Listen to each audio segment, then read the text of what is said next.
welcome all the viewers all over India to this lecture discussion on regulating cyberspace, a medium, a technology, or a space. We have with us the main panelist, Lawrence Liang. Lawrence Liang is a researcher working with the Alternative Law Forum Bangalore, and he was one of the founder of these alternative legal conceptions in India. And Lawrence specializes in law culture and politics of intellectual property rights. And his book on open source movement raised a number of concerns in India and abroad. Today, we thought we will just raise and understand a number of concerns within the regulating the cyberspace. Lawrence is going to critically examine the dominant paradigm of the control and surveillance over the internet, and to look at what are the alternative conceptions that the citizens can formulate and have a new conceptions emerging to safeguard the citizens' interests on the internet.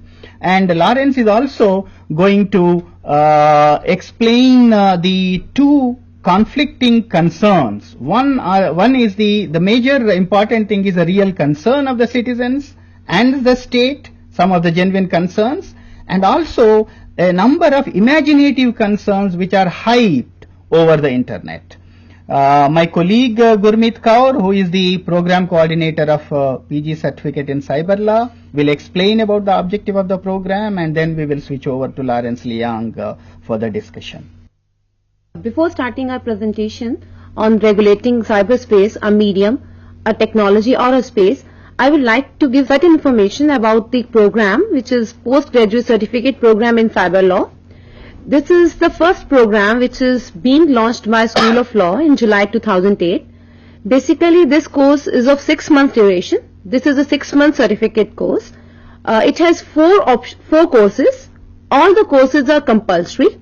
Basically, what we are covering in this is, first of all, we are covering cyberspace, technology and social issue, which is our first course. And second course is on cyberspace, e-commerce and cyberspace. Then we have right to privacy and data protection. And one more course we have on regulation of cyberspace. So basically, all the courses are compulsory. And the eligibility criteria, as you know, is graduate in any discipline.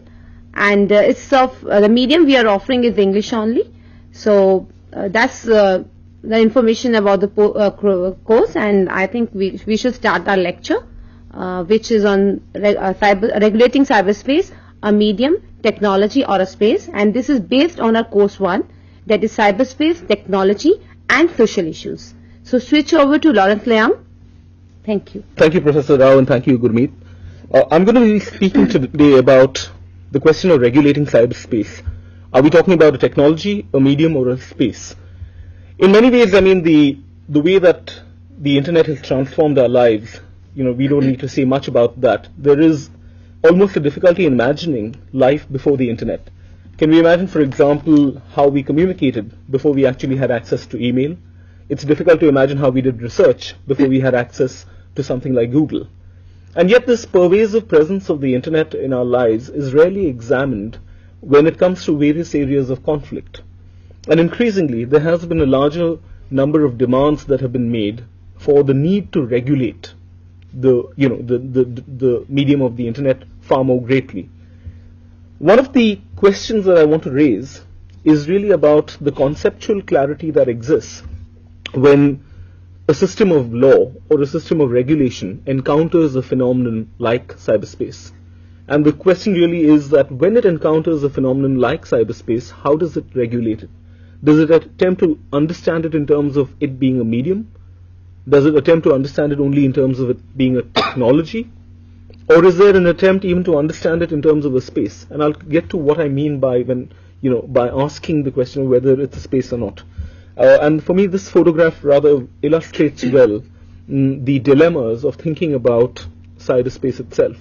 In recent times, the demands has been that there should be a far more strict regulation of the internet, and there is a lot of anxiety produced by the idea of the net. In 2002, for example, the Bombay High Court, in response to a suo motu writ petition, had formed a committee that would recommend measures to protect and shield minors from pornographic and obscene materials on the internet. This report is available online for people who are interested in reading it. But what is interesting when you read the report is the fact that it's not restricted to the narrow domain of protecting and shielding minors from pornography and obscene material, but they go on to speculate about an entire realm of kind of behavior, of questions of identity, and a whole range of concerns around the internet. Now, if I can look at the moral panic around the net, I would say that there are three figures that actually animate discussions on the internet. There are three kind of spectral figures that animate the anxiety of the net. The first one is the pervert in the cubicle. And these are, concerns around questions of sexuality, around pornography, access to obscenity, etc. But the idea that someone sitting in his or her private space is accessing material that they are not otherwise allowed to. And the whole range of examples of this kind of anxiety around, the proliferation of discussions of sexuality on the internet, starting from the MMS scandal involving, two school children based in Delhi, to, of course, the proliferation of a wide range of material which are otherwise proscribed in India. The second spectral figure for me is the terrorist with the mobile phone. Now, this entire anxiety that people are accessing, exchanging, transmitting data in a way that could, for example, threaten national security is again a concern that widely animates the call for greater, regulation of the internet. The fact that the net allows you anonymity is a source of great anxiety. And the third concern is really around the figure of the pirate, the person downloading music and films in a way that subverts traditional understandings of property. So the film industry, for example, claims that every year it loses X million amounts of rupees or X crores of rupees, and says that part of the blame has to go to the net.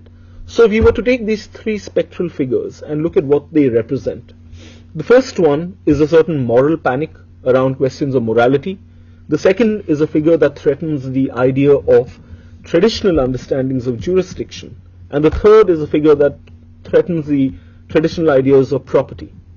So the immediate claim is that given this kind of moral panic that has, emerged because of the figure of the cyborg or the netizen, how do we now attempt to regulate this? And my question really is that as people interested in a critical examination of law, how do we take a slightly nuanced understanding of these phenomena? And how do we place them within a larger context?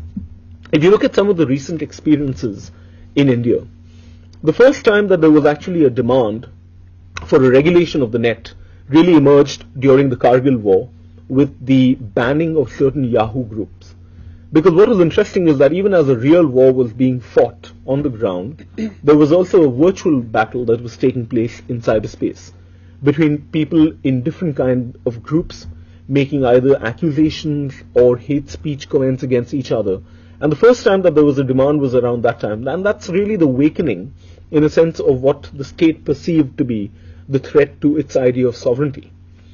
The other two examples include www.hinduunity.org and Dalit